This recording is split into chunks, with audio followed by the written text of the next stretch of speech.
And the essential question for today's lesson, how can we use the greatest common factor and the zero product property together to solve equations? Okay, remember, set your notebooks up in Cornell style to take your notes. All right, so the first one, solve 2x equals 0. Okay, so what do we do to solve this one? Divide by 2 on both sides. And so x is equal to 0. So then if we plug it in, 2 times 0, does that equal 0? Yes, it does. So you get 0 equal to 0. So that works. Okay, that's leading us into what the zero product property means. So now let's take a look at this one. We have xy equals 0. Okay, so x times y is equal to 0. So what can we say about x and y? The only way you can get 0 when you multiply, one of those numbers has to be a 0. You have to do a number times 0 to get 0 as your answer. So one of those has to be 0. Either the x is 0, because 0 times y would equal 0, right?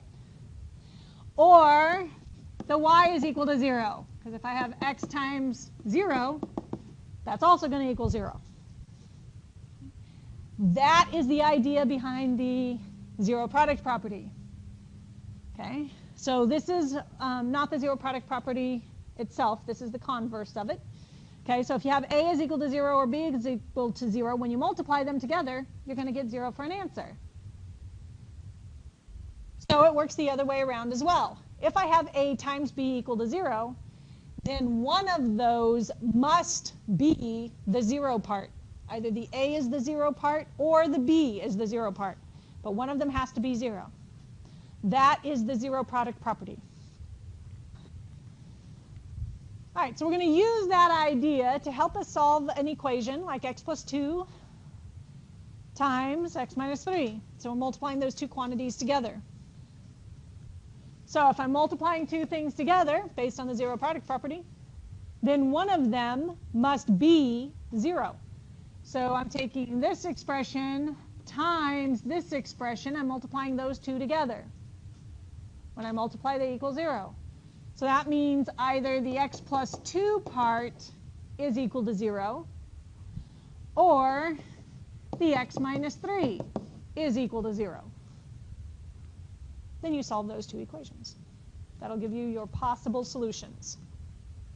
So I minus 2 on both sides, x equals negative 2, or I add 3 to both sides, x is equal to 3. Now we're going to check it. So I'll do the x equals negative 2 first. You must use one at a time. You can't do both at the same time. Only pick one and check it. So my x is going to be negative 2 first.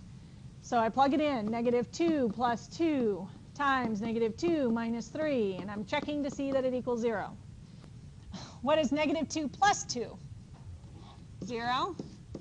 And negative 2 minus 3. So does 0 times negative 5, what's that equal? 0. Okay, so the negative 2 works. Now let's check our x equals 3. Plug it in. So we get 3 plus 2 and 3 minus 3 equal to 0. What is 3 plus 2? Times, what is 3 minus 3? Okay, we're checking to see that that equals 0. What is 5 times 0? 0. 0 does equal 0, so the 3 also works. So this is your final solution. You must show this middle step, okay? That x plus 2 equals 0 or x minus 3 equals 0, and then solve each of those equations. Okay, next. We're going to factor using the greatest common factor. Okay, so we're going to factor using the greatest common factor. Let's talk real quick about what a factor is. So if you have a number like 24 and you need to give me the factors. Factors are numbers that you multiply together to get that number. So what numbers can I multiply together to get 24? 6 times 4? 8 times 3, 12 times 2, 24 times 1. Okay, that's all of them. So when I'm asking for the greatest common factor, I'm asking if I have another number. I should have done another one, like 36. Okay, so 36 is 2 times 18, 3 times 12, 4 times 9, and then 6 times 6. So greatest common factor, I've got all the factors listed. We're looking for which number is on both lists the largest number possible. So let's see, both of them have a 4, both of them have 6s, okay, both of them have 12s. Okay, what is the greatest factor they have in common? 12. Okay, so that's the greatest common factor. So now we're going to use it to rewrite these kinds of expressions. Okay. In the past, remember when we did distributive property? Okay, you have something times all the stuff in parentheses, and you had to multiply it by everything, right? Now we're doing it in reverse. I've given you the answer to that problem. You need to rewrite it. What did I multiply with? Okay, so what two parts was I multiplying to get 6x cubed y minus 15x squared y cubed? So let's look at the numbers first. What do the numbers have in common? Their greatest common factor. A 3. Okay, I can divide that by 3. I can divide that by 3. So 3 is what they have in common. So that goes on the outside. If I take the 3 out, what's left? 2. If I take the 3 out, what's left? 5. Okay, so I just did the numbers first. I usually don't do that, but just for this first time. Now we look at the variables. Let's look at the x's. How many x's do we have in this first one? 3. How many x's do we have in the second one? 2. How much do they have in common? There's 3 here. There's 2 there. So they both have at least 2 x's. So they have 2 x's in common. So on the outside, you're going to write x squared. If I take out an x squared here, what do I have left? 1x. If I take out the x squared here, what do I have left? Okay, I took out all the x squareds. Now let's look at the y's. Okay, so there's how many here? How many here? How many do they have in common? 1 y in common is on the outside. Do I have anything here? Nope. How about at the end? Y squared at the end. Okay, so nothing in that first spot and the y squared in the second. So that is our solution. So if you looked at this and did distributive property and multiplied that way, you should get what you started with.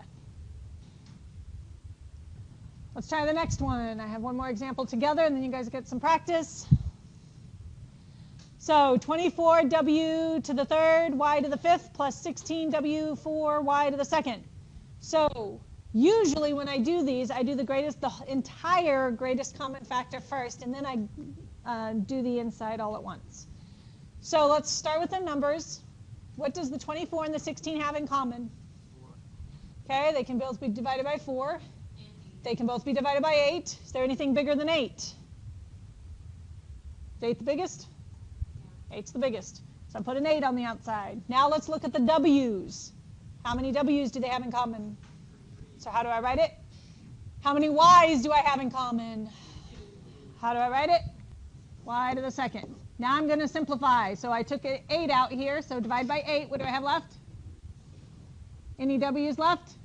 How many y's do we have? Okay. Divide by the 8. What do I have left over here? W's? Y's? That's your answer. This one has an interesting thing that happens. What do they have in common? 4. What else? Look at the variables. Well, I've already got the numbers. They both have, oh yeah, and 1 W. Okay, I hear ones, I'm thinking numbers. Okay, so they have 1 W in common. What's left over in the first spot? Okay, so 4W2. minus, what's left here? Okay. So I hear a lot of ones. So you said nothing. I hear some zeros now. Okay, let's think. Hold on. Let's think about the reverse. Remember, this would be multiply. So if I multiply this way, is that going to equal 16w to the third? Okay. If I multiply 4w times whatever we put here, what number is going to give me a 4w? 1. There's a 1 there. So you have to multiply 4w times 1 to get 4w. So if you take everything out of the expression, then you have a 1 left because you have to multiply by 1. Okay? The last idea is just putting those two concepts together. We're going to solve by finding the greatest common factor first. So if I look at this expression, what do they have in common? 1. Just 1x. Okay, so that's 3x plus 2 equal to 0. So first thing you have to do is factor. So any factoring, this is always the first step, the greatest common factor. Greatest common factor is always the first step when factoring. Now I have x times this expression here. Okay. Now we're going to use the zero product property and solve. Okay, so first factor, find GCF. Second, zero product property. Okay, so that's where you take the first one, x equal to 0, and then the second one, 3x plus 2 equal to 0. And then you solve. So this would be x equals negative 2/3. So these are your two possible solutions. Okay, so that's the third. You then solve both. Okay, now here's some practice problems similar to the ones that we had done in class. So do these on the left side of your notebook, and we'll check them in class next time.